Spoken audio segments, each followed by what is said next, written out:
De esta manera, lo que quiero que vean, efectivamente, tiene que ver con que Popper inicia su camino poniéndose en discusión o de alguna u otra manera mostrando los aspectos que han sido problematizados por estas corrientes.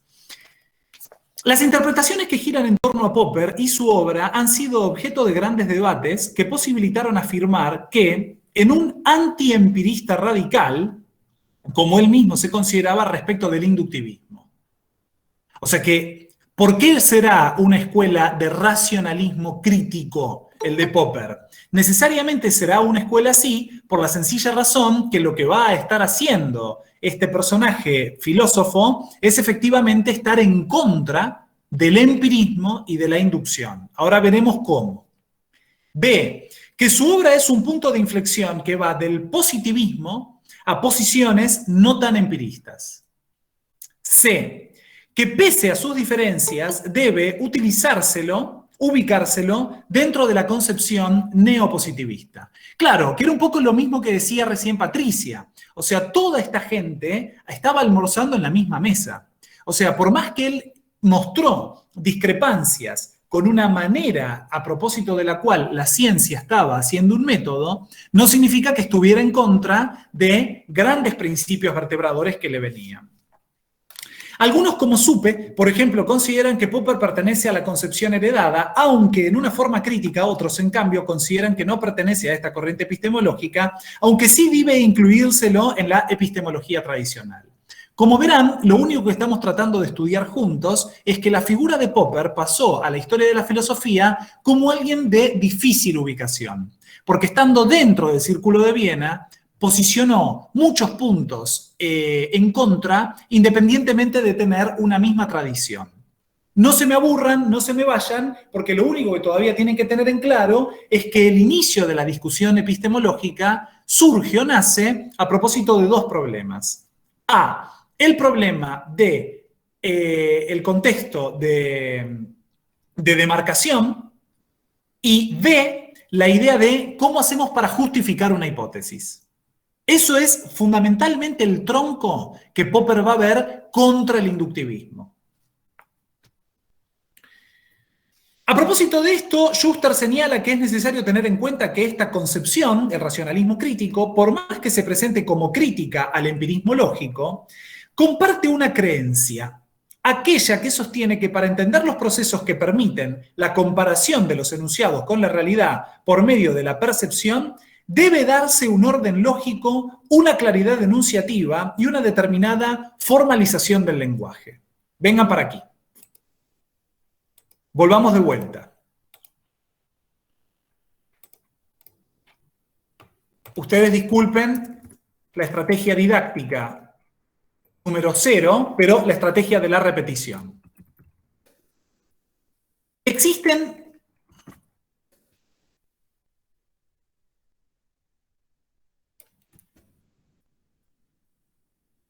dos, por así decirlo, existen dos concepciones de la epistemología.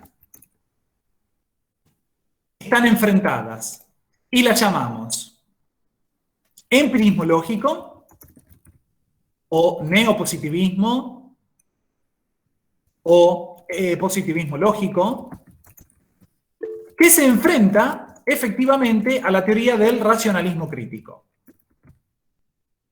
¿Está bien? Son dos teorías enfrentadas. Ahora, en algo, un punto en común.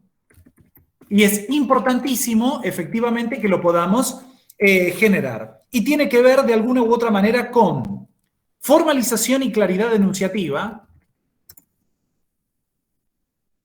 y, efectivamente, el orden lógico de las teorías. O sea, más sintéticamente, como mayormente pueda, lo que tienen en común estas dos concepciones de la epistemología es que la lógica es una herramienta fundamental para la estructuración teórica de las, es una función teórica imprescindible para la construcción de las teorías. ¿Está bien? Dicho esto, entonces, lo que me interesaría que ustedes puedan retener o tratar de dar cuenta es básicamente lo que viene aquí. Solo bajo esas condiciones sería posible una auténtica comparación entre el lenguaje de la teoría y la realidad. Según otras interpretaciones, lo que Popper comparte con el empirismo lógico y la concepción heredada es la distinción trazada por Reichenbach, o sea, la de los dos contextos. Yo hago tres porque recuerden que el querido Klimovsky le había agregado uno: contexto de descubrimiento, contexto de justificación y contexto de aplicación, ¿no? La distinción teórico-observacional, la idea de formular un criterio demarcatorio y la de posicionarse en un realismo científico. O sea que tanto el empirismo lógico como el racionalismo crítico son concepciones realistas porque no dudan de que lo que tienen ahí delante es un problema de la realidad.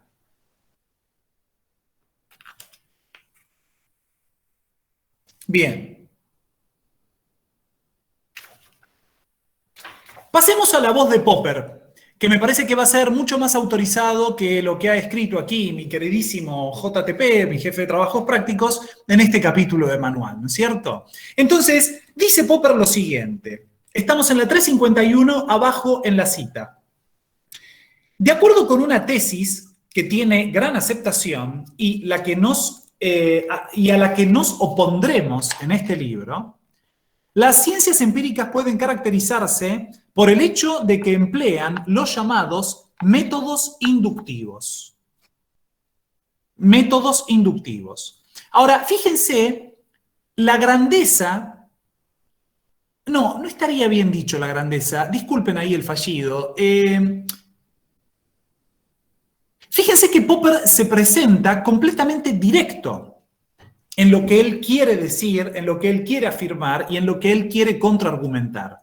Él lo que está tratando de decir es, existe una gran aceptación a lo que se llama método inductivo en ciencia, y lean ahora lo que está entre barra, a la que yo me voy a oponer. O sea que el tipo más claro, imposible. ¿Me entendés? O sea, la ciencia avanza por métodos inductivos, bueno, yo me voy a oponer a eso.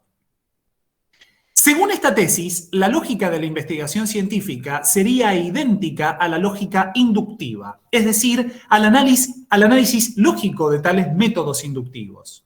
Es corriente llamar inductiva a una inferencia cuando pasa de enunciados singulares, llamados a veces enunciados particulares, tales como descripciones de los resultados de observaciones o experimentos, a enunciados universales, tales como hipótesis o teorías.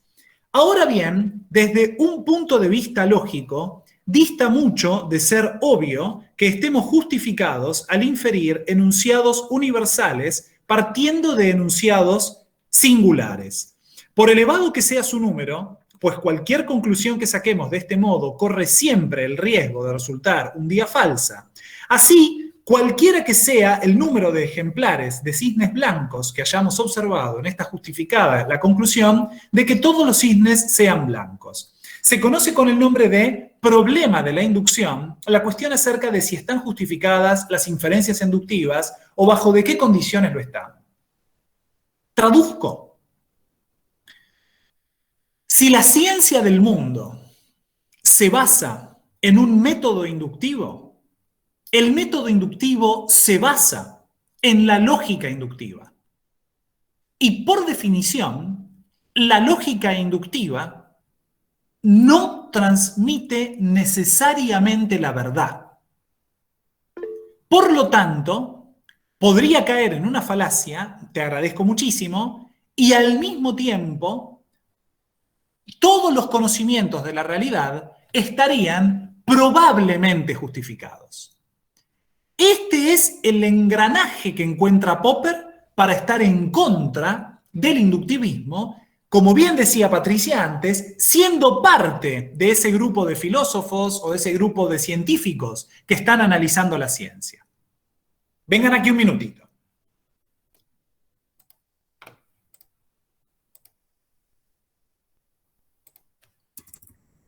La crítica al inductivismo de Popper la podríamos, por así decirlo, resumir en la siguiente secuencia.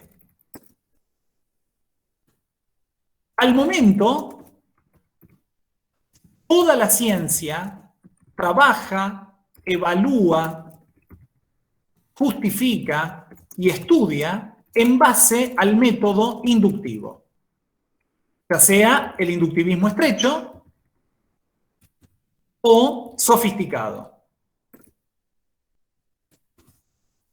El problema que ve Popper es que el método inductivo se basa en la lógica inductiva, o sea, en razonamientos que no necesariamente transmiten la verdad. Es decir, que generan razonamientos probables, parciales o falaces. Por lo tanto, ¿puede ser posible que el conocimiento científico no tenga una lógica adecuada? Y por lo tanto, que no tenga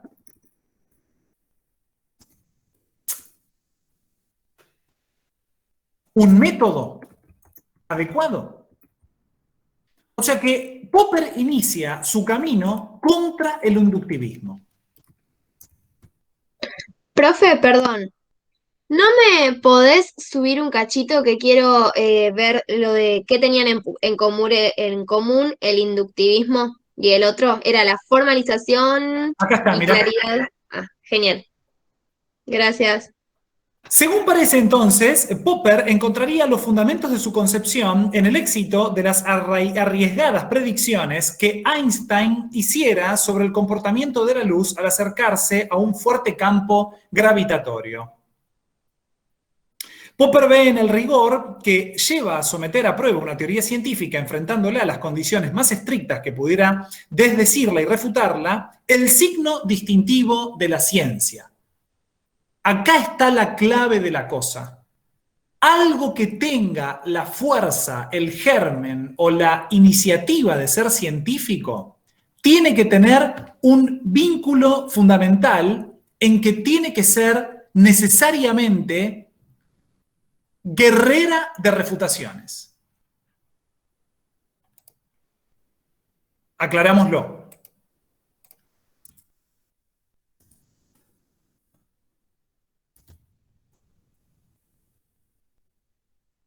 Lo que Popper entonces intuye de algo científico, ¿sí? Ve que cuando algo, una hipótesis, sea sometida a prueba en una teoría científica, se enfrenta a condiciones estrictas que la desdigan o la refuten.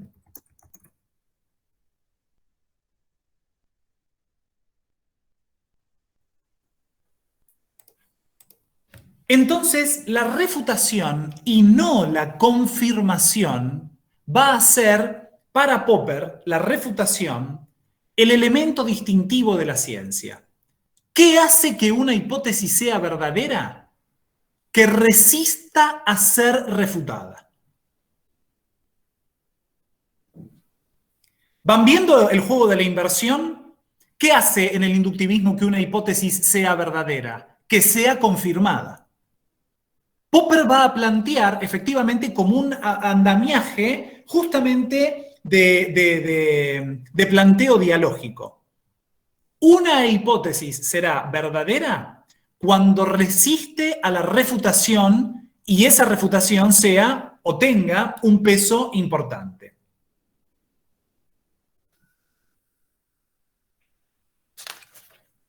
Bien.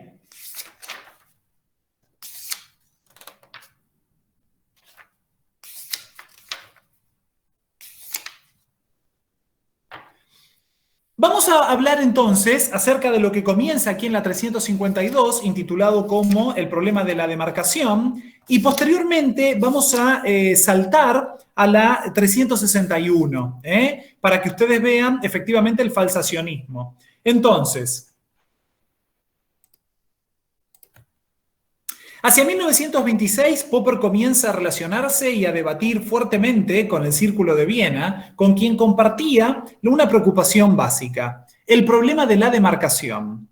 La convicción de que ninguna actividad filosófica que se separe de la ciencia puede conducir a resultados válidos, por lo que resaltaba, en consecuencia, la necesidad de establecer una demarcación entre ciencia y metafísica.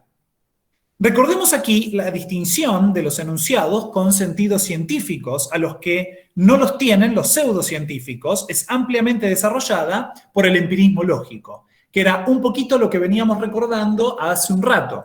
¿Me entienden? O sea, la idea de que el empirismo lógico diría que algo es científico siempre que sea un enunciado que pueda efectivamente comprobarse en la realidad. En su primera aproximación, la línea demarcatoria es establecida por el criterio verificacionista del significado. Todo esto lo que veníamos estudiando, la idea de verificacionismo. Lo habíamos estudiado la semana anterior. Un enunciado es científico si puede ser verificado, ¿no? O sea, que para ser científico tiene que tener un condimento observacional. Es decir, los enunciados de las ciencias deben ser verificados por la experiencia.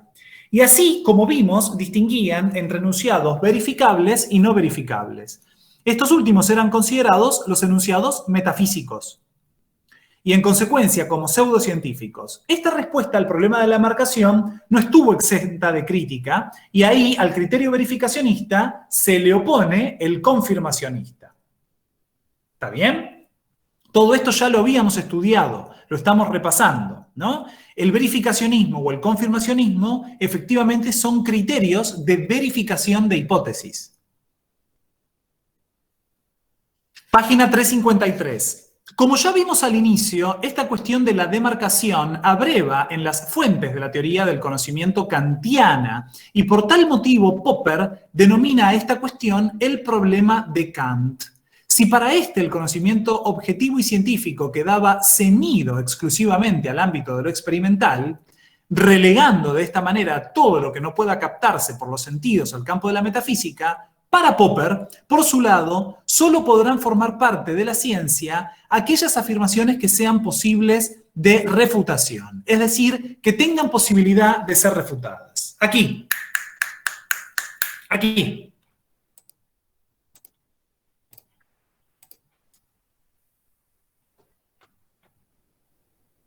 Esta idea intuitiva de enfrentamiento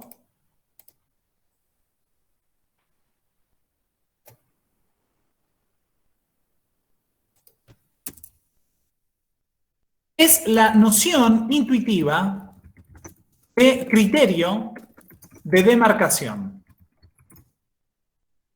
Veámoslo lo más claro que podamos a propósito de esto que estamos estudiando, ¿sí? Aguarden un minuto, por favor. Es decir,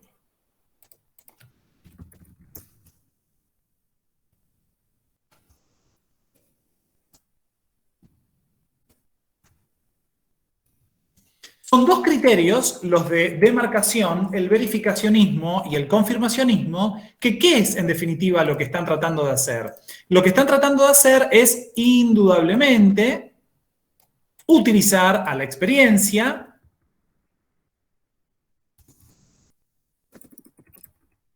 para efectivamente comprobar la hipótesis. ¿Está bien? Ahora bien, lo que plantea Popper es lo que tienen en la página 353. Cito: para Popper, solo podrán formar parte de la ciencia aquellas afirmaciones que sean pasibles de refutación, es decir, que tengan la posibilidad de ser refutadas. ¿Se entiende el giro que está dando Popper? Los enunciados científicos no serán aquellos que sean podido experimentar o ser sometidos a la experiencia, sino por el contrario, digamos, va a tener que ver con la idea de refutación.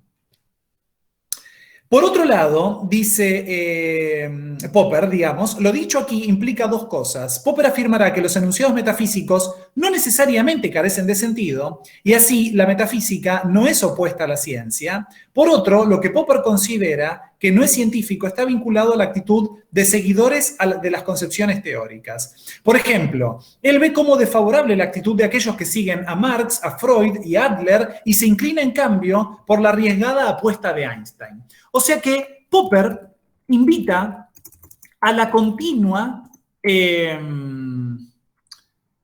diatriba o ejercicio de plantear refutaciones a las teorías.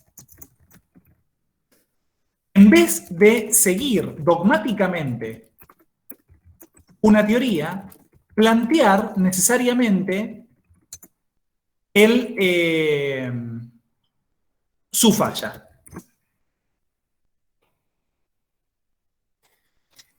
Precisamente este criterio, a propósito del cual de lo que se está tratando es de generar un vínculo de ver si la teoría es posible de ser refutada, es lo que se llamará, ahora en un ratito lo veremos, falsacionismo.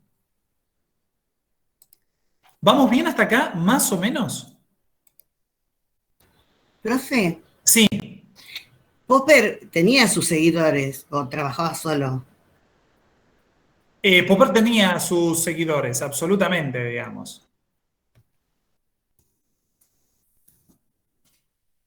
De alguna u otra manera, los seguidores de Popper en realidad eran efectivamente una escuela filosófica que no tuvo mucho resultado y que tuvo también más éxito en la década del 60. Popper está elucubrando todo esto en el 30.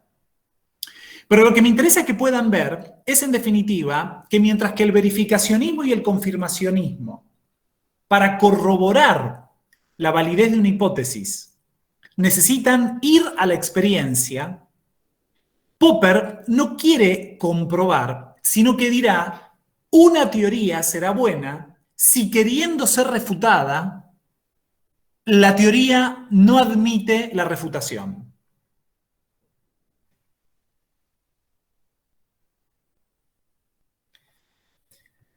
En el párrafo que estábamos estudiando, como señala Lorenzano, mientras los primeros veían en cada hecho una corroboración de sus teorías, sin que imaginaran siquiera una refutación, Einstein, en cambio, indicaba taxativamente las condiciones en que las consideraría refutadas.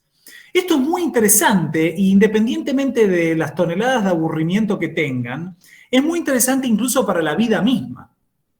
O sea, ¿es mejor tener una convicción y comprobarla? ¿O tener una convicción y entender cómo puede ser refutada y corregirla? ¿Me entienden? Porque la discusión filosófica que está de base es una discusión absolutamente rica y que es la discusión a propósito de cómo justifico las cosas de la vida. ¿Me entendés? O sea, ¿por qué algo es bueno? ¿Por qué algo es correcto? ¿Por qué algo es verdadero? Bueno, en una vertiente filosófica será efectivamente porque se da la corroboración de eso, lo cual puede ser un buen argumento. En otra vertiente es algo bueno porque no admite refutación. ¿Cuál se vuelve más potente? ¿Algo que no tenga la posibilidad de ser contrariado o algo que se da en la experiencia? ¿No? O sea, para pensar... Tranqui, para pensar, porque eso es un poco el hilo que estoy tratando de traer para que se enganchen con la temática de la clase. ¿Me entendés? El falsacionismo va a proponer entonces que una teoría será justificada cuando no admite ser refutada. O sea que habiendo una teoría, por ejemplo la física de Newton, habiendo una teoría, por ejemplo la física de Einstein, esa teoría no es buena porque la dijo un semidios, sino porque todavía no tiene la posibilidad de ser falsada. De lo contrario, el empirismo lógico dirá que una teoría es buena porque funciona en la realidad, porque se corrobora empíricamente, ¿no? Esas son las dos posiciones que están discutiendo. Perdón, profesor, pero al no ser refutada, en ese momento no quiere decir que más adelante no se tome de nuevo y se pueda enriquecer o refutar o... Muy bien, entonces por eso es lo que piensa y opina Popper, digamos, ¿no? Porque efectivamente todo el trabajo de la ciencia es todo el tiempo pensar a una teoría nueva qué tiene de malo, qué tiene de flojo, para que se retroalimente en pos de una permanente corrección. O sea que nunca habría ciencia estática, según Popper. Está bueno eso, está realmente piola. Como señala Lorenzano, estamos ahí al final de la 353, mientras los primeros veían en cada hecho una corroboración de sus teorías, sin que imaginaran siquiera una refutación, Einstein, en cambio, indicaba taxativamente las condiciones en que se consideraría refutadas. De esta manera, la línea demarcatoria establecida por Popper le permitía afirmar que el psicoanálisis y el marxismo caían bajo el rótulo de pseudociencias. Lo dicho aquí puede ser la base para mostrar cómo se falsan hipótesis y teorías en general, tomando como punto de partida un marco teórico. Claro, porque lo que veía Popper en ese momento era que aquel que era psicoanalista en el 30 seguía dogmáticamente los postulados de Freud, ¿no? Por así decirlo. O aquel que era marxista en el 30 tomaba efectivamente como un parámetro religioso aquellas máximas de Marx. Entonces, como la sociedad está estructurada en clases y las condiciones materiales de existencia son estas y estas, por lo tanto, ¿me entienden? Para que algo sea ciencia, tiene que vivir en permanente discusión. Esa idea de la permanente discusión es pensar que los científicos puedan darle, ¿sí? Que los científicos puedan darle a la ciencia un ámbito de buscar las falsedades de las teorías. Leamos lo que sigue. El criterio demarcatorio propuesto por Popper va a distanciarse del erróneo criterio sostenido por el positivismo. Me interesa, antes de avanzar, seguir jugando en estos contrastes.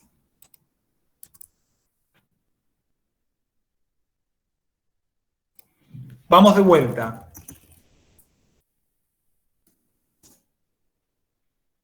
Tenemos esta pelea de base, tenemos estas dos teorías enfrentadas. Verificacionismo o confirmacionismo.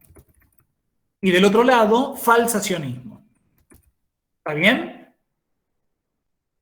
Corroborar mediante la experiencia, utilización de método inductivo. Y acá no se trata de corroborar mediante la experiencia. Se trata de refutar mediante la teoría. Ahora lo veremos. Ahora veremos efectivamente cada una de estas cosas. Y, por último, plena ligazón y continuidad del positivismo.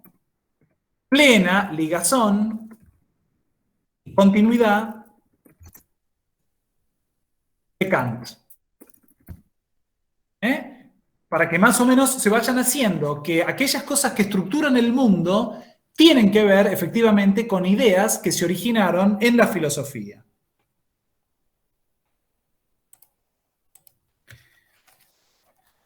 El criterio demarcatorio propuesto por Popper va a distanciarse del erróneo criterio sostenido por el positivismo. Si queremos evitar el error positivista, debemos elegir un criterio que nos permita admitir en el dominio de la ciencia empírica incluso enunciados que no puedan verificarse.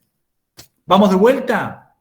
Si queremos evitar el error positivista, debemos elegir un criterio que nos permita admitir en el dominio de la ciencia empírica, incluso enunciados que no puedan verificarse.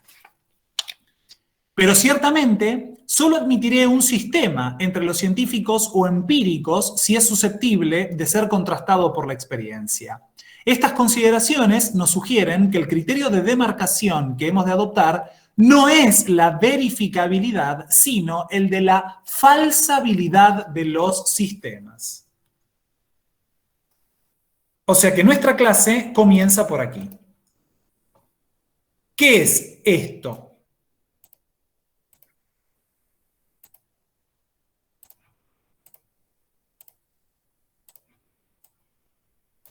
El falsacionismo, entonces, es la puesta en acción de un criterio de demarcación que es la falsabilidad. La falsabilidad, efectivamente, es, o mejor dicho, se aplica a los sistemas teóricos.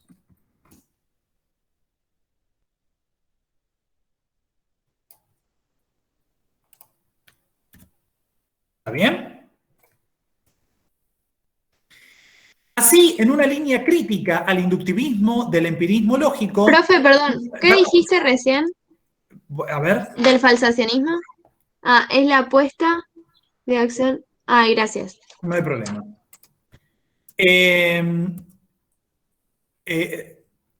Esto me interesa porque me dedico a la pedagogía. ¿Ustedes que van como transcribiendo mis palabras, por así decirlo? Pregunto de curioso. Yo tomo nota. Yo lo más importante sí, así, claro, así a medida que vamos hablando todo esto, me va quedando y voy viendo. Bien ahí. Esto de curioso nomás, porque... Y después lo que no llego lo copio cuando subís los pizarrones. Está bien, perfecto.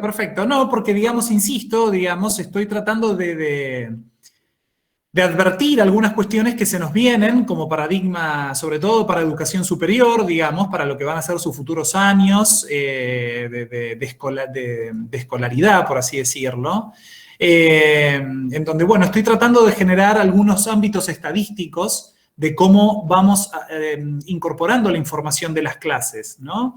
En general, tengo entendido que los pizarrones sirven, este tipo de pizarrones que hago yo, porque generalmente el alumno va leyendo, por así decirlo, las premisas claves para el estudio, ¿no? O los términos teóricos que sirvan como estrellitas, para luego hacer vínculos o constelaciones. Pero bueno, me falta mucho realmente. Estoy también tratando de elevar o de hacer algunos proyectos de podcast, ¿no? O sea, de generar, por ejemplo, músicas o de generar, por ejemplo, programitas, microprogramas de 15 o 20 minutos. Dame un minuto, sí. Respetemos los turnos de habla. Lo que estaba tratando de decir era de generar efectivamente como mínimos programas, pero que no sean de la clase a nivel teórico, sino que sean efectivamente para luego venir a trabajar, ¿no? Así que, bueno, nada, da mucho el plano educativo. Sí, Amanda, tenés la palabra. Para eso es interesante tener la cámara. Dicen que esos, esos podcasts los escuchan mucho cuando hacen así, van a caminar y eso yo veo que un montón de gente escucha y le hace re bien. Así que eso, y es algo como que se está usando ahora. Está bueno. Está bueno, pero efectivamente ahí está el punto. Yo no tengo ganas de que sea meramente un enlace pasivo con la información, ¿no? Porque, eso sigue siendo el mundo Wikipedia. O sea, uno necesita, va a googlea, lo tiene y ya está. Sino que efectivamente eso pueda, al incorporarse, ser aprendido en algún tipo de ejercitación. Que ese va a ser siempre el desafío del aprendizaje. El desafío del aprendizaje es la pregunta que trata de decir cuándo aprendemos algo. ¿Me entendés? Porque estudiar no necesariamente es aprender. Uno quizás puede absorber información de una manera muy eficaz, estudió, la dan un parcial, ni bien puesto el punto final del parcial, se terminó lo que estudió. Pasa al olvido, queda en algún cajón, ¿no? Entonces, bueno, da para largo el tema, pero salió un poco de la pregunta acerca de cómo dedican el tiempo de clases. Ya tendría que generar algunos compartimentos de estadística pero bueno, nada, por lo menos sirvió que den un poco nociones de vida. Bueno, vengan un minuto acá, si cerramos con esta parte teórica. Les pido por favor, que tiene que ver con esto que aparece ya, que es nuestra palabrita fundamental, que es la palabrita falsabilidad. Y entonces, página 354 tiene que quedar hipermarcada y estudiada en sus sistemas de diccionarios. En una línea crítica al empirismo lógico, se afirmará que un enunciado es científico si puede ser refutado, es decir, falsado, o de otra manera, una hipótesis es científica si existe una clase no vacía de enunciados básicos, singulares o existenciales que la contradigan, o sea, falsador potencial. Miren que estamos aprendiendo un montón de cosas nuevas. Estamos aprendiendo la idea de falsador potencial.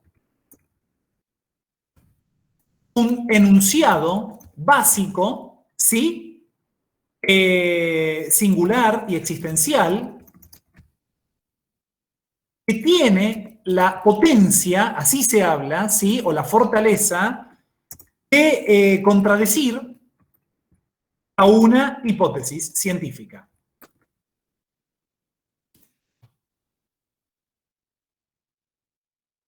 Entonces, volvamos de vuelta.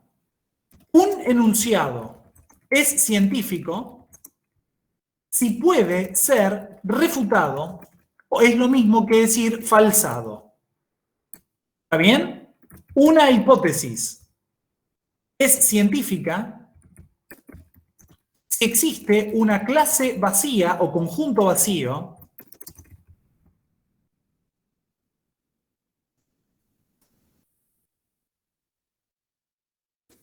que la contradigan.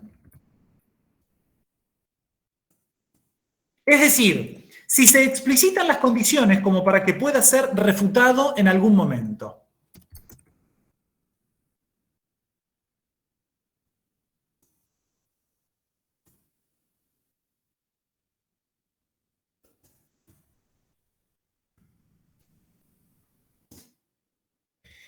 Este criterio de demarcación, entonces, permitirá dejar de lado toda afirmación que no sea empírica. Por ejemplo, si tenemos el alma es inmortal, no podemos determinar ningún falsador potencial.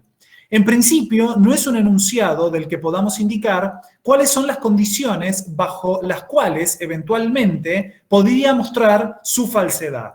En este sentido, no tiene falsadores potenciales y, por lo tanto, no es un enunciado científico.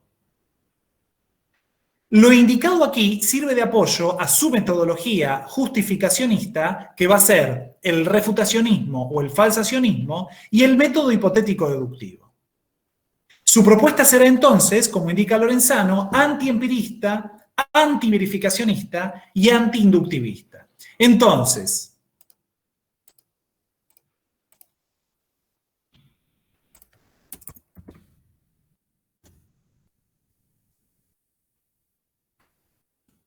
espero que vayan leyendo conmigo.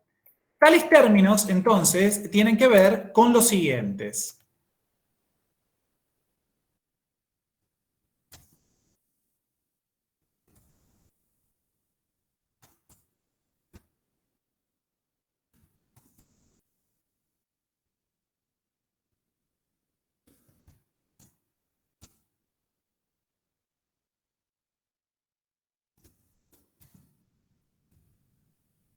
¿Está bien? Y obviamente, ahí quedaría la cosa.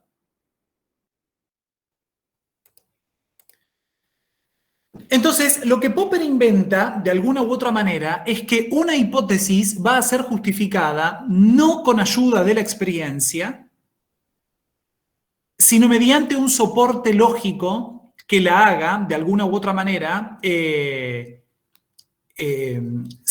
demuestre que la hipótesis quede como refutada. Ahora, eso lo vamos a ir estudiando, lo que vamos a estar leyendo inmediatamente.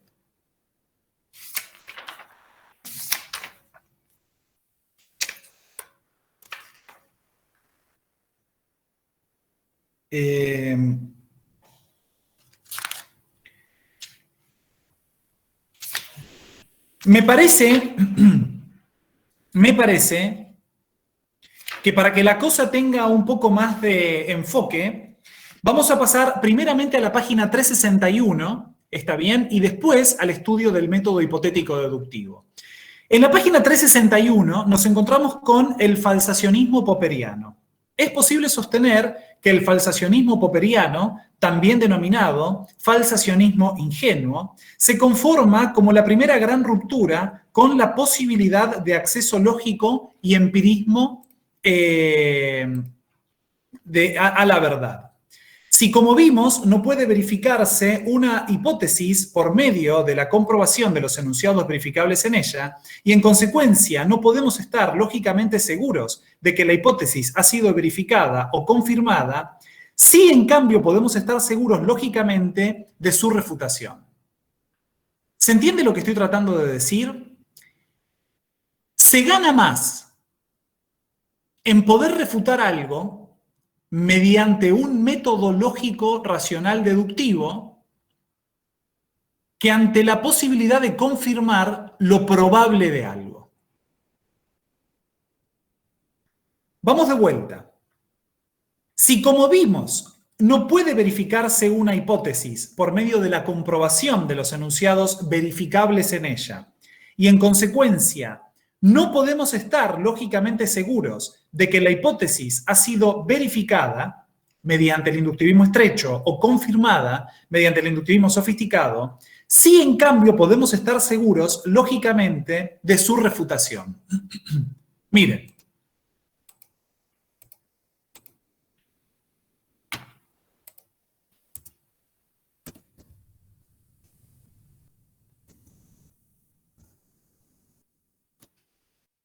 Lo que Popper da cuenta es exactamente de esto. Siempre con las mismas o con el mismo enfrentamiento.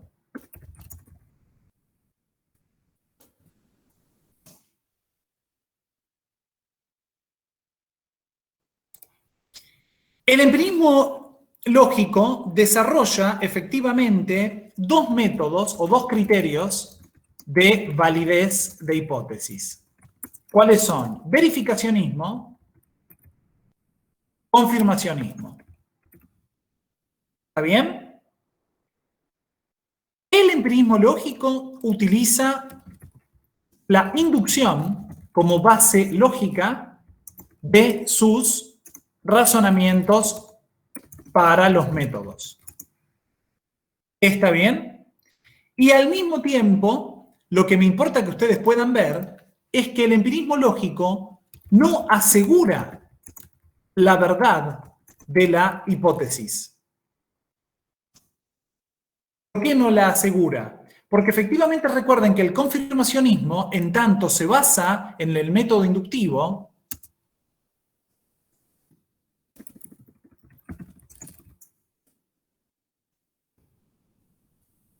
no la asegura porque presenta siempre una posibilidad de que sea cierta.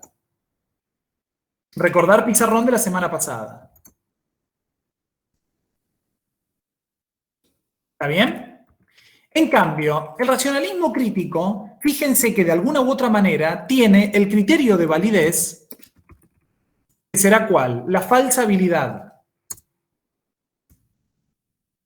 ¿No? O falsacionismo. Utiliza la deducción como base lógica de su razonamiento. Efectivamente, lo que acabamos de leer es que el falsacionismo sí da una seguridad lógicamente verdadera.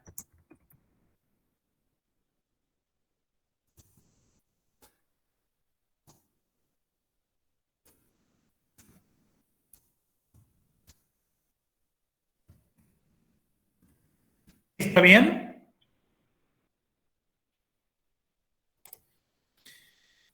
Ahora bien, entonces, en consecuencia, las hipótesis propuestas para entender o para responder a un problema deben correr el riesgo de ser falsas y para ello, en principio, deben ser falsables.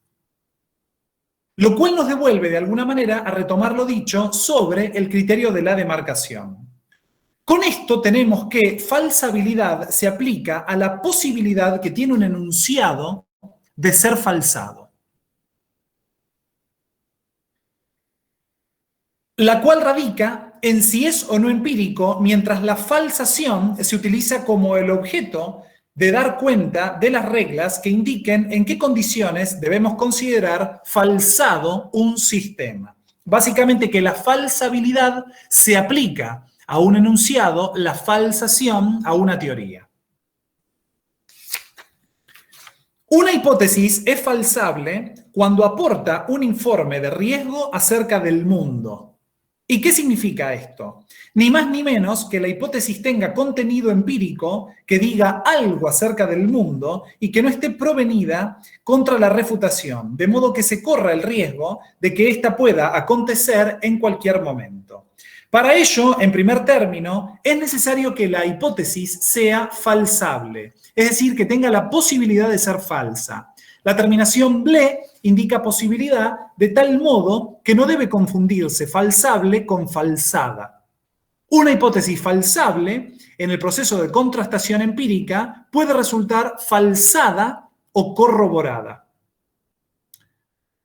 Todos estos términos son hiper necesarios que lo puedan efectivamente tener en sus diccionarios, ¿sí? Porque van a ser los términos con los cuales hay que poner la lupa al momento de una pregunta. ¿Está bien? Les voy a traer un ejemplo.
Podríamos entender que la investigación de Popper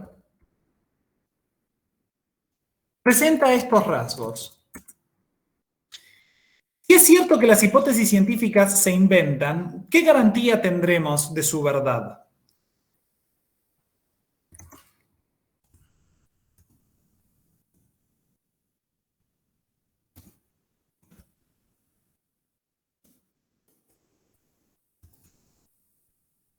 Que fue un poco lo que hicimos hoy a la mañana. Si una hipótesis se inventa como respuesta a un problema, ¿sí? ¿Por qué esa hipótesis es verdadera? Esto es lo que le está interesando mover las neuronas a todo el vínculo científico. ¿Está bien? Se supone que la ciencia empírica ha de fundarse en la experiencia, ¿sí? Pero una proposición universal, ¿cómo actúa para la justificación? O sea, ¿cómo puedo decir todo A o todo Z es B? ¿Cómo llego efectivamente a esto? Entonces, ¿qué hace Popper? Sistematiza lo que se conocerá como método hipotético deductivo. ¿Vamos bien hasta acá? Efectivamente, ¿qué más hace Popper? Deja de lado el inductivismo y lo reemplaza el inductivismo por lo que vendría a ser procedimientos de justificación de enunciados.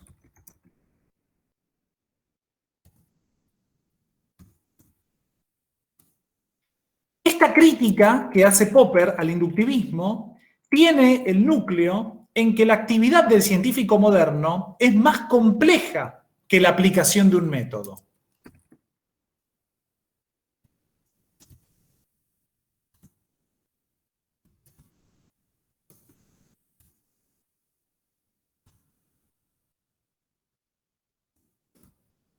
¿Vamos bien hasta acá? Entonces, vamos con un ejemplo para tratar de dar cuenta lo que Popper ha hecho a propósito de su teoría o su criterio, ¿sí? Supongamos a un científico, ¿sí? Por ejemplo, Boyle y Marriott con la ley de gases.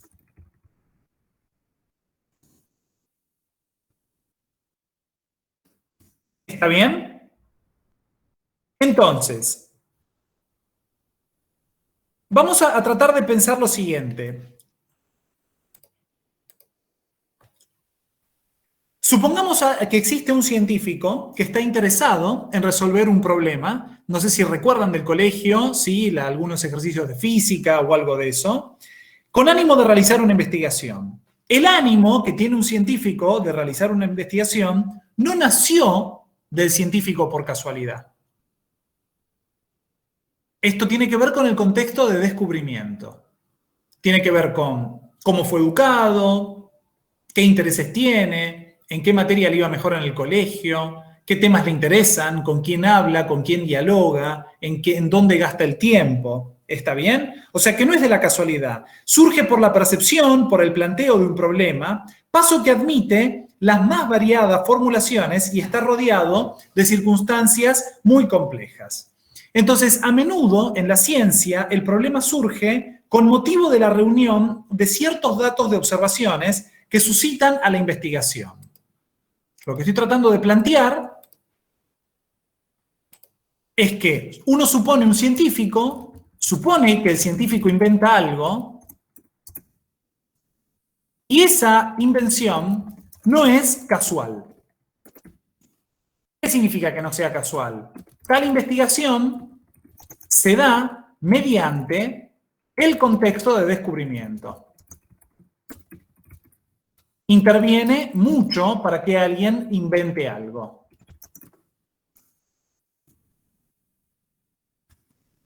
Lo que encuentra el científico es un problema científico.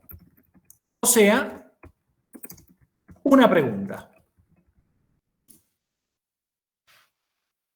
Supongamos que la pregunta es, ¿por qué a presión constante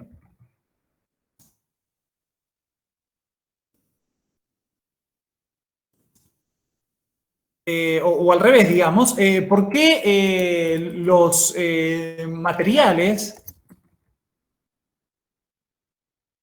o los metales se dilatan con el calor? ¿No? Pensemos, por ejemplo, desde ahí. Cuando el científico plantea el problema, que era un poco lo que estudiábamos hoy, ¿qué es lo que viene, efectivamente? Ante un problema establecido, lo que hay es el ensayo de respuestas provisorias. ¿Sí? En esto consiste elaborar una hipótesis, que como la estudiamos hoy, recibe el nombre de hipótesis principal o fundamental. Hay un problema y el problema va a tener un lineamiento completamente directo con la elaboración de una hipótesis. Quiere decir que la hipótesis funciona como primera posible solución acerca de lo que se está conversando. ¿Está bien? ¿Cómo llega a tal hipótesis el científico? No hay reglas para ello. La hipótesis principal o preliminar puede nacer de inferencias o de datos o de otras cosas. Pero esta hipótesis está destinada a funcionar en el cuerpo de la teoría científica. ¿Está bien? Debe ser compatible con las demás leyes, con demás hipótesis y con demás teorías referidas. ¿Van viendo este universo? O sea, el mundo de la ciencia, de cualquier ciencia, es un mundo de invitación de generar rompecabezas. Cualquiera que invente algo no termina en la vanidad de la invención. Luego lo que hay es cómo funciona en todo el colectivo de lo que tenemos al lado. Entonces, ¿cómo hacemos para saber si la hipótesis que el científico pensó es justificadamente cierta? Y a su vez, que sirva para todo el amplio mundo científico que lo va a utilizar. Dos caminos, o por la experiencia o por el falsacionismo. Y es aquí a donde vamos ya mismo.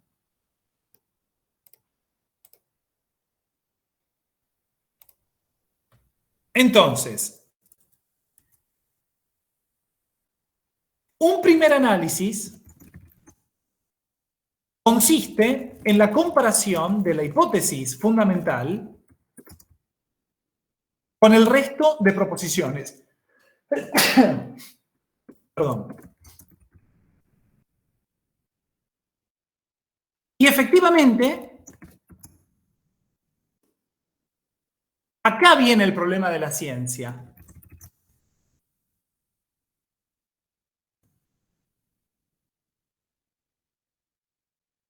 ¿Cuál es la hipótesis correcta? ¿Se entiende? O sea, ante un problema científico, ¿dónde está la verdad? ¿Dónde está la solución? Entonces, vamos a hacer la idea a propósito de la vida según Popper, en el sentido de lo que él inventó. La hipótesis a contrastar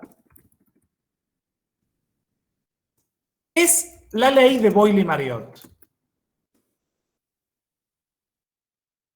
¿Sí?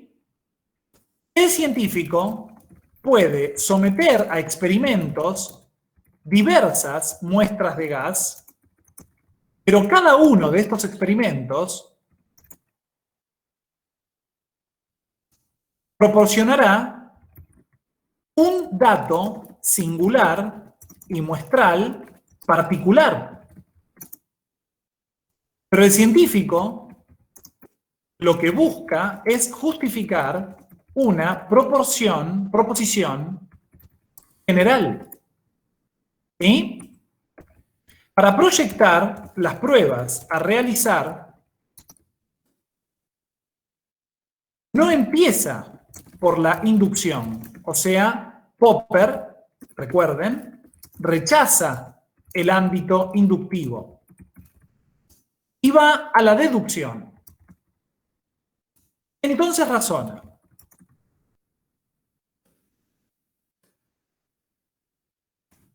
En todos los gases, a temperatura constante,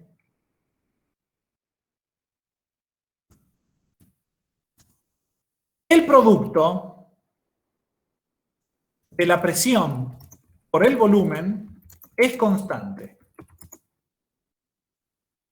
Existe esta muestra de gas, por lo tanto, en esta muestra de gas a temperatura constante, el producto de la presión por el volumen ha de ser constante.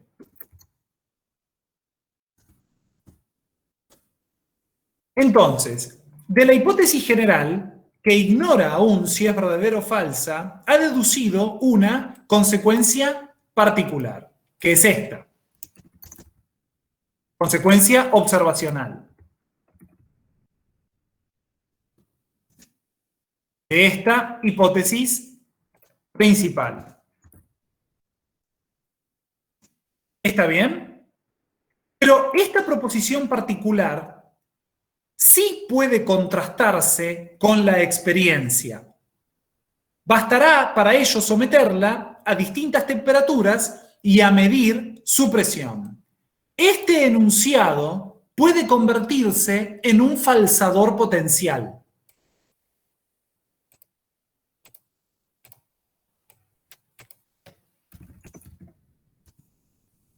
Este enunciado, entonces, sí puede contrastarse. ¿Me entienden? Entonces, con el experimento no habrá verificado la hipótesis, pero sí una de sus consecuencias.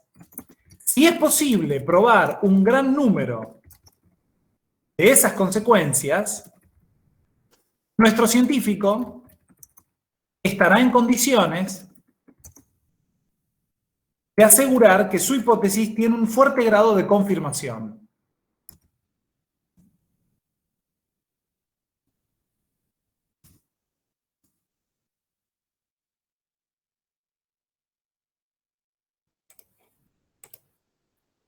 Toda la estrategia del método falsacionista es efectivamente la generación de un enunciado falsador potencial que tenga la posibilidad de refutar a una teoría.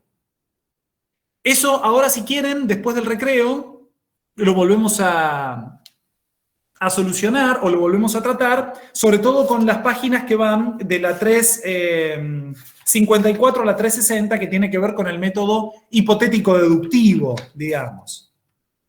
Y ahora lo vemos. Aguarden que justo me mandó un chat acá el coordinador de la sede. Aguarden que es para ustedes. Para.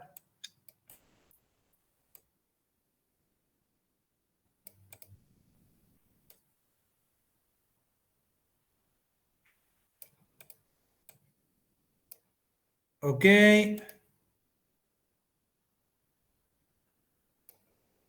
Bien, esto es muy sencillo. Es sencillamente una cuestión estadística. Se los voy a mandar por acá por chat. Son para cuestiones de geoterritorialidad o cuestiones así de, por así decirlo, censo de datos o lo que sea. Traten de publicarlo, perdón, de completarlo si tienen ganas. A mí me llegó de vía coordinación de ahí de San Andrés de Giles, así que si hay alguien aquí de la costa, no hace falta que lo llene, a menos que también quiera, pero no porque varía la cuestión.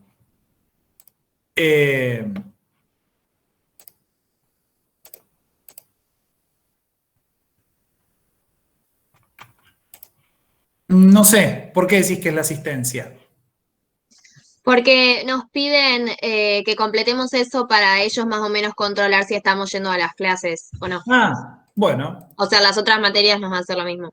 Ah, Para mira. tener más o menos ellos a ver si van o no los alumnos. Un Bueno, conteo. no sabía ese dato. Bueno, en fin, si el que quiere lo completa y si no, yo igualmente los paso. Así que, listo, eso era lo que quería decir. Gracias, Amanda, gracias, Santo. Vamos a hacer un breve recreíto, más o menos 20 minutos, y posteriormente los invito a que 10:46, 10:50, perdón, 16:50, volvemos para seguir laburando con Popper. ¿Está bien? Ahí nos vemos.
Aquí estamos nuevamente. Vamos a avanzar en la segunda parte del curso del día de hoy.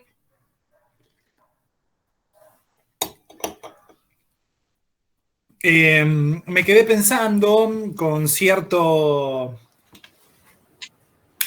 bueno, en fin, digamos, con cierta autocrítica en función de tantos conocimientos y tantos términos nuevos, tantas cuestiones que tenemos que ir, no sé si comprendiendo, pero al menos asimilando. En este sentido, les pediría que por favor no pierdan pisada con sus lecturas y con reforzar dentro de cualquier cosa o dentro de todo aquello que consideren necesario. Así que, en este sentido, traten por favor de avanzar con estas lecturas. Vamos a tratar de terminar algunos aspectos entonces del falsacionismo. Profe, ¿te puedo decir una cosa antes que Dale, sigamos? dale. No es una planilla de asistencia. Ah, perfecto. En las planillas de asistencia no tenemos que poner la carrera que vamos a seguir, ni tantos datos. Supongo que tiene que ver con lo que vos dijiste. Era una geolocalización. Claro, digamos, a veces se hacen esos censos que son controles internos a propósito de señal de internet, visto de esas cosas. A mí me la pasó de muy buena gana Antonio, digamos, y se los transmití en el momento del recreo, pero ya me lo había mandado antes. Así que no tengo idea. Después también le consultaré, digamos, pero no hay engaña pichanga. O sea, recibí un mensaje, se lo transmití y punto. No hay... No, yo cuando lo tuve que hacer me di cuenta que era distinta a la planilla de asistencia. Punto. Gracias, profe. A vos, Patri.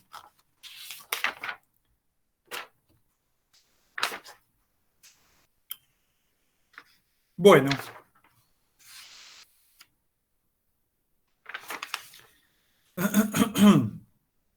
Entonces, vamos a ir leyendo juntos algunas cosas que tienen que ver con apuntes míos de mi época de estudiante.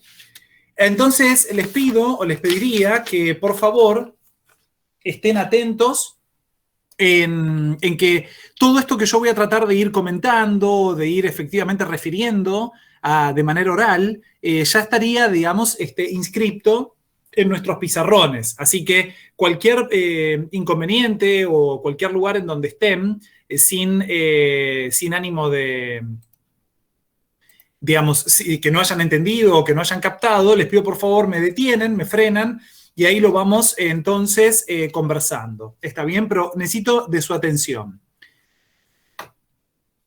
Popper parte del rechazo de la inducción. O sea que esto a nosotros nos hace bien para estudiar, porque efectivamente vamos a poder tener en sintonía que todo lo que podríamos haber entendido con el empirismo lógico tiene que ver efectivamente con el método inductivo de acercarse a las ciencias. De acuerdo entonces con el criterio positivista, el enunciado, todos los metales se dilatan con el calor, ¿me siguen? Puede ser traducido a una expresión equivalente, consistente, en una cadena de enunciados singulares observacionales, referidos a mediciones de casos particulares, en los que se registra el volumen y la temperatura del metal. O sea que, si estamos jugando a que somos científicos y existe la hipótesis todos los metales se dilatan con el calor, que es una hipótesis de nivel 2, una generalización empírica, ¿sí? Me gustaría que den a entender, o que puedan entender, por así decirlo, que entiendan que si lo tradujéramos a un lenguaje inductivo, nosotros tendríamos que decir, existe el metal 1, lo comprobamos y al determinado momento, con determinada temperatura, su volumen se dilata. Existe el metal 2 y lo comprobamos, lo sometemos a determinada temperatura y a determinada temperatura su volumen se dilata. Existe el metal 3 y así sucesivamente. En tal sentido, el criterio positivista, en el enunciado propuesto, es una legítima hipótesis empírica porque es reducible al lenguaje observacional. ¿Está bien? y por lo tanto es verificable o confirmable a partir de la experiencia.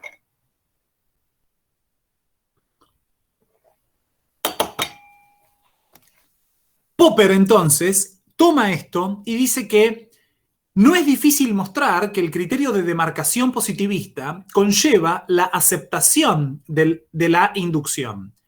Y por aceptar la inducción, el criterio de demarcación positivista tiene que estar rechazado.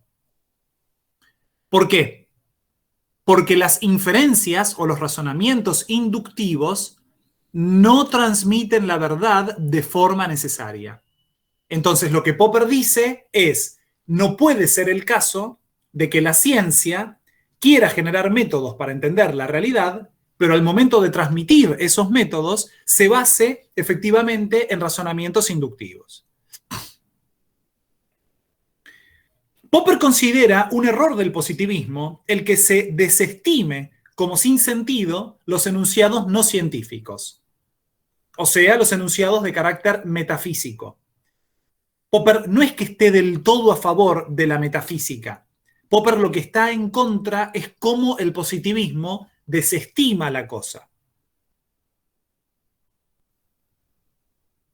Entonces, a diferencia del criterio positivista, neopositivista, del empirismo lógico o el positivismo lógico, el criterio de demarcación alternativo propuesto por Popper no es un criterio de sentido, sino solamente una condición para determinar el carácter empírico de una hipótesis. A diferencia del criterio positivista, en donde la demarcación es un criterio de sentido, vos sí, vos no, vos sí, vos no. ¿Qué significa vos sí, vos no? Vos sos una hipótesis empírica, vos no sos una hipótesis empírica, por lo tanto, si sos hipótesis empírica, sos científico, si no, sos algo ajeno a la ciencia. Popper efectivamente lo que quiere con el criterio de demarcación es determinar el carácter empírico de una hipótesis. Determinar el carácter empírico de una hipótesis. Y acá veníamos con nuestro cantito.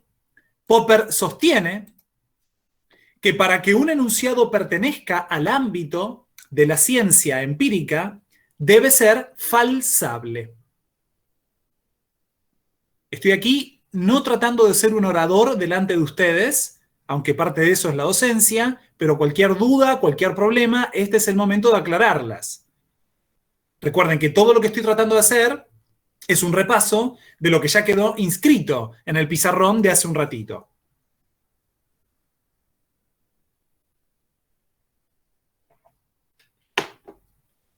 La falsabilidad, entonces, es una propiedad que se determina lógicamente. Atenti. Una hipótesis es falsable cuando pueden formularse contra ella, enunciados básicos que funcionen como falsadores potenciales. Una hipótesis es falsable cuando pueden generarse contra ella enunciados básicos singulares denominados falsadores potenciales. Un falsador potencial es un enunciado empírico básico, o sea que pertenece al nivel 1. Y como vimos, se trata de una afirmación singular, es decir, que especifica una región espacial y un momento en el tiempo. Es singular, es existencial y es observacional, que son las características de los enunciados del nivel 1. El enunciador falsador potencial describe un fenómeno observable que, de constatarse, refutaría la hipótesis bajo contrastación. Sentí que el ejemplo de Boyle y Marriott era quizás un poco álgido, así que voy a proponerles otro ejemplo.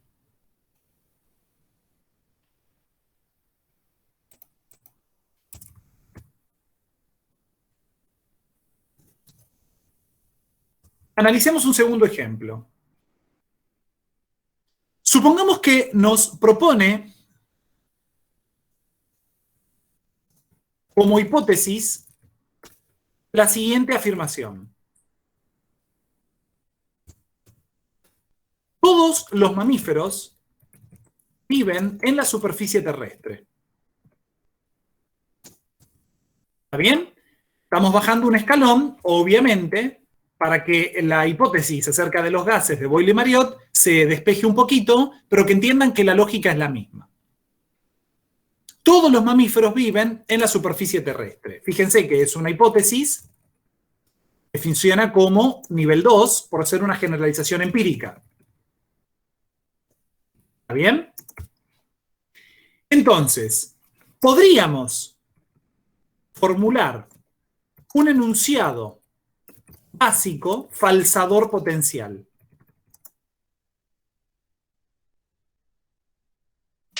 Profe, nivel 2 sería intermedio. No sería una cuestión de alcance al 3. Serían el número que lo distingue del 1 y del 3. No, está buena la pregunta. No, yo porque, claro, porque cuando hicimos hoy a la mañana lo de hipótesis de pero derivadas, pará. Ya entendí. Pero claro, sí teníamos hipótesis derivadas que eran intermedias. sí. ¿Y sería lo mismo que 2? No. Y no, una hipótesis derivada Buenísimo. no es un enunciado nivel 2. Buenísimo. Buenísimo vos también, porque muy buena la pregunta y gracias por la atención. Bueno, pero presten atención a esto.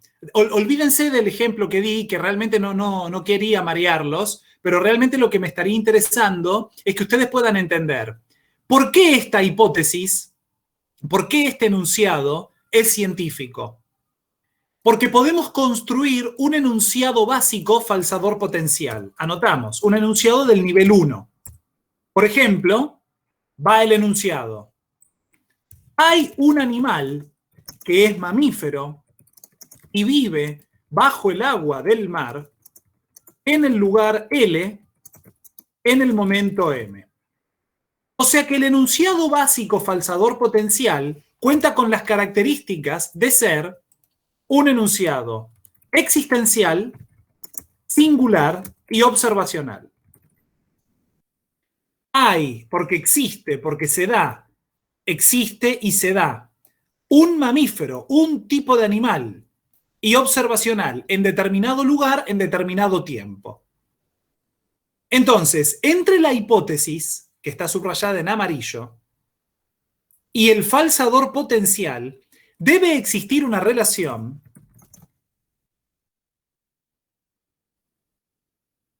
mejor dicho, debe existir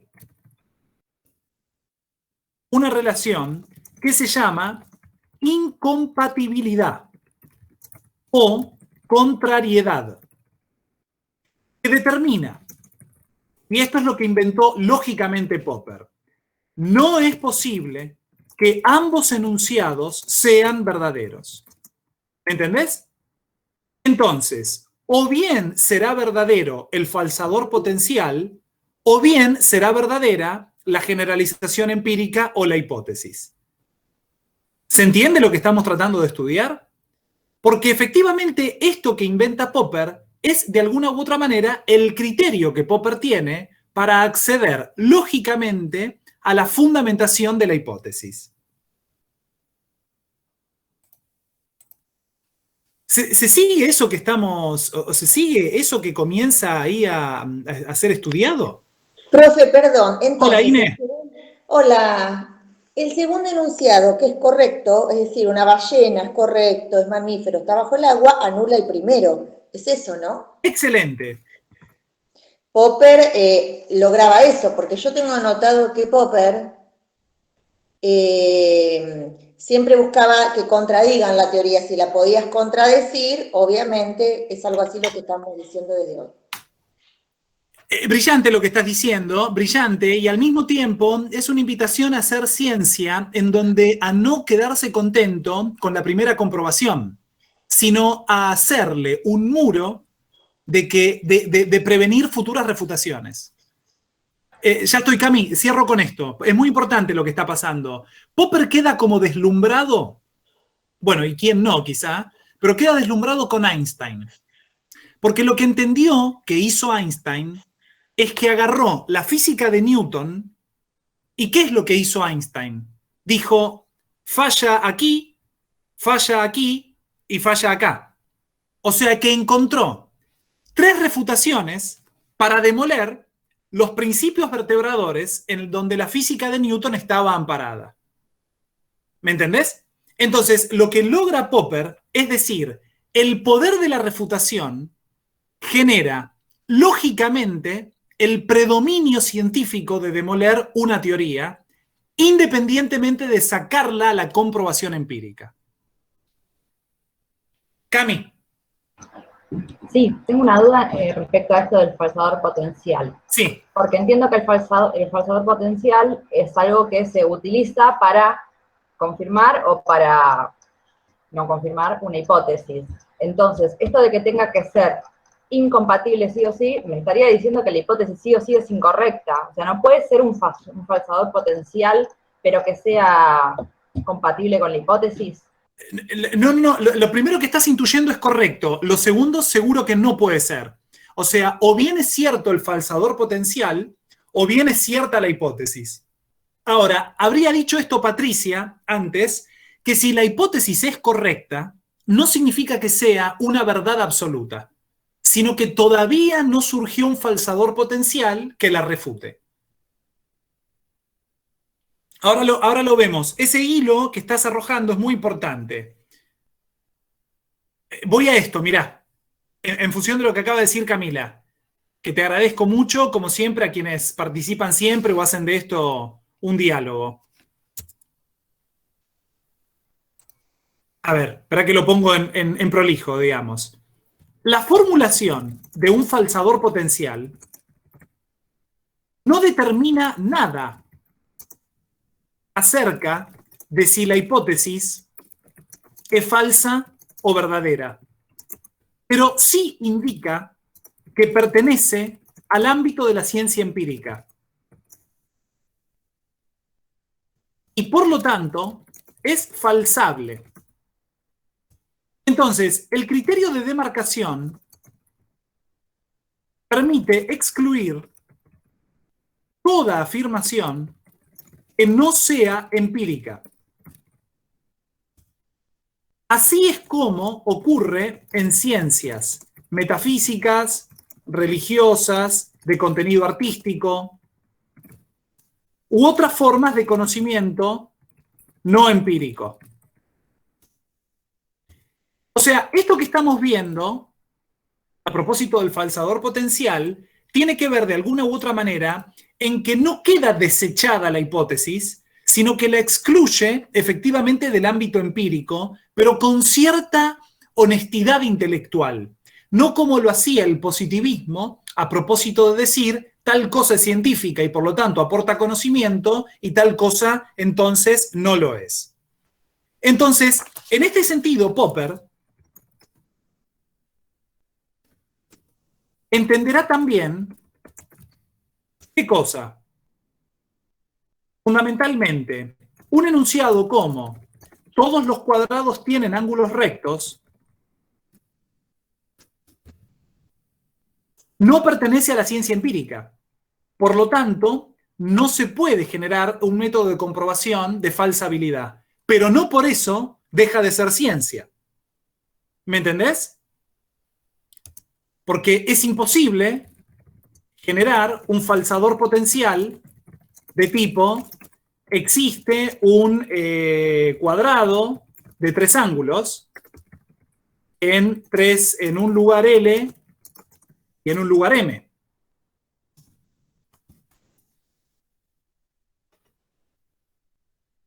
Profe, perdón.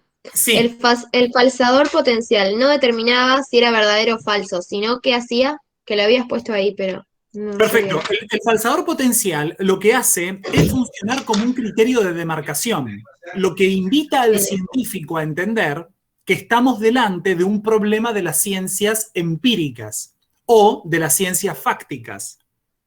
Y es un criterio de demarcación, como yo traté de decir, de cierta honestidad intelectual.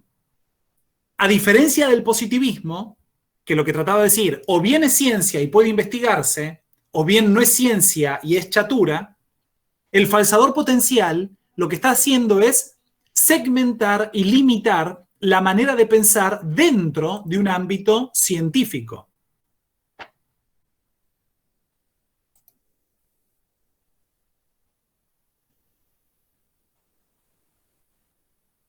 Vamos a pasar a un... Genial, gracias. No, por favor, a vos. Tengo Vamos a una pasar- duda. Sí, Antonella, te escucho. ¿El falsador potencial entonces no puede reemplazar a la hipótesis?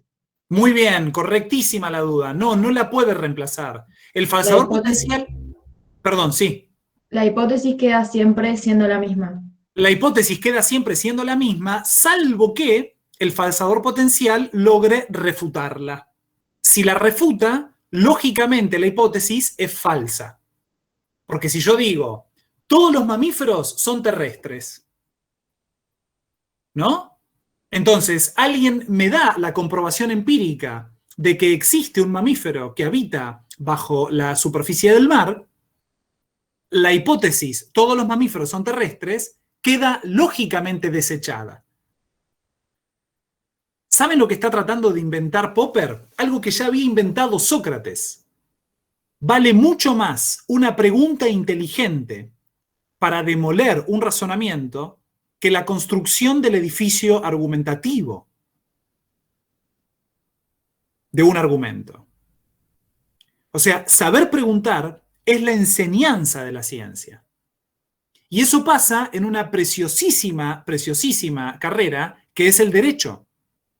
O sea, intelectualmente estudiado el derecho, ¿no? O sea, no como algunos sátrapas que salen por la tele, que, bueno, harán su negocio y está bien.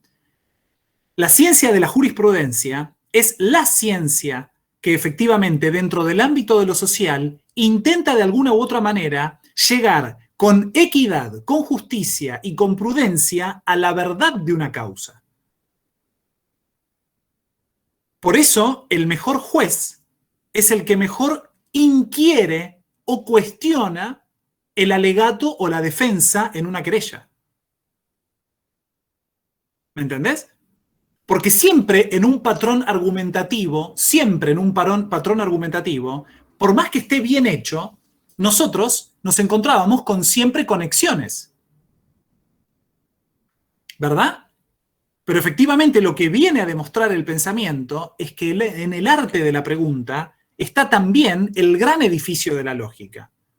El arte de la pregunta que dice, ¿y esta parte cómo se relaciona con esta otra? ¿No? Ahí está la atención y en ahí también tienen que despertar ustedes como futuros académicos.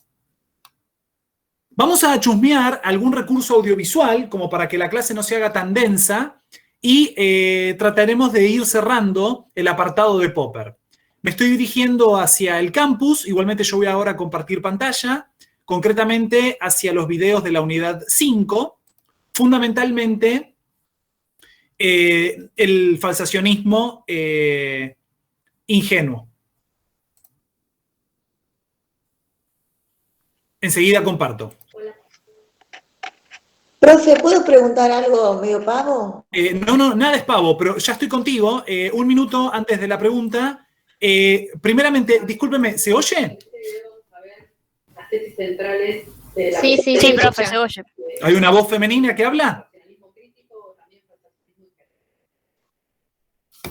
Popper parte de una crítica a distintas cosas.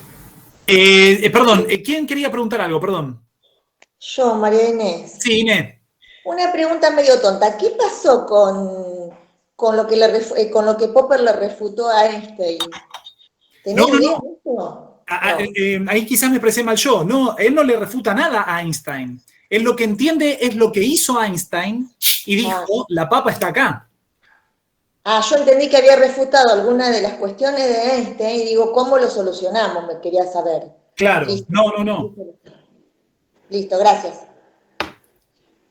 Einstein todavía no es refutado y tampoco es posible de ser practicado, porque todavía nosotros, o sea, si la teoría física de Einstein estuviese en la realidad, todo lo que estamos aprendiendo en el colegio, como movimiento rectilíneo uniforme, MRU, MRV, fuerza, distancia, aceleración y masa, es erróneo.